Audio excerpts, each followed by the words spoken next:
Meskipun keluar dari masjid, sudah selesai sholat wajibnya, kolbunya harus tetap sholat. Tetap iyyaka na'budu wa iyyaka nasta'in. Inilah nanti kualitas sholat yang bisa tanha anil fahsya wal munkar.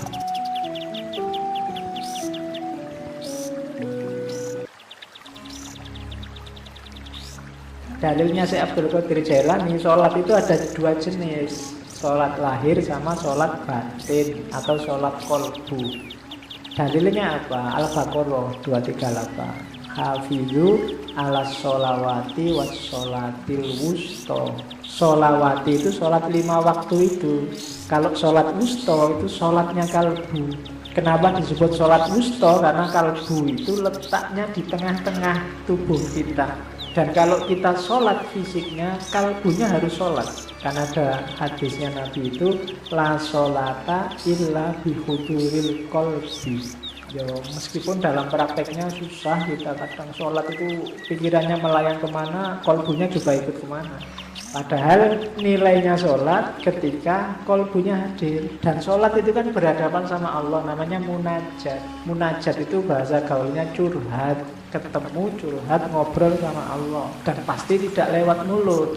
Curhat kita sama Allah itu pakai hati.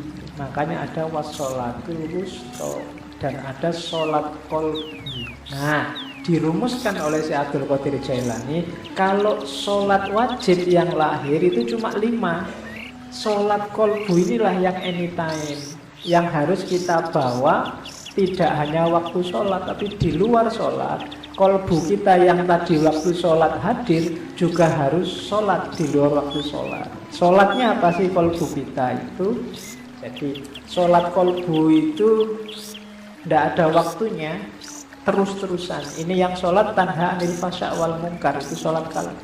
Biar sholatnya tidak fisik saja, dilakukan terus-terusan. Yo, simbolisnya masjidnya itu hati, harus berjamaah. Berjamaah itu apa? Seluruh anggota tubuh, seluruh batin harus ikut. Kemudian imamnya apa? Ketundukan pada Allah. Kiblatnya apa? Yo Allah yang ada di mana-mana. Jadi kalau sholat wajib yang 5 waktu, simbolisnya sama semua ngadep kiblat.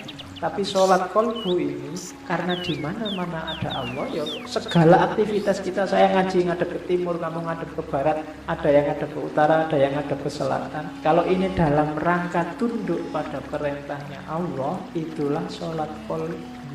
Wajahnya Allah ada di mana-mana. Jadi hidup yang selalu mempertimbangkan apa keinginannya Allah, apa yang dimaui Allah. Itulah sholat kolbu. Prinsipnya apa? Katanya Syekh Abdul Qadir Jailani, iyyaka na'budu wa iyyaka nasta'in. Sehari-hari hidup kita bawalah iyyaka na'budu wa iyyaka nasta'in. Hanya padamu ya Allah aku tunduk, aku menyembah, dan hanya padamu aku minta tolong. Jadi meskipun keluar dari masjid, sudah selesai sholat wajibnya, kolbunya harus tetap sholat. Tetap iyyaka na'budu wa iyyaka nasta'in. Inilah nanti kualitas sholat yang bisa tanha anil fahsya wal munkar. Jadi kalau kalian heran, Pak, ini ada orang sholat wajibnya rajin, tiap hari ke masjid, 5 waktu gak pernah telat, tapi kok masih mau korupsi ya? Masih mau menyakiti orang lain ya, kata-katanya masih menyakiti hati orang lain. Nah, itu yang sholat baru fisiknya, kalbunya belum sholat. Katanya Syekh Abdul Qadir Jailani, ya harus sholat kolbu, tidak hanya di masjid, tapi setiap detik kehidupannya isinya adalah sholat.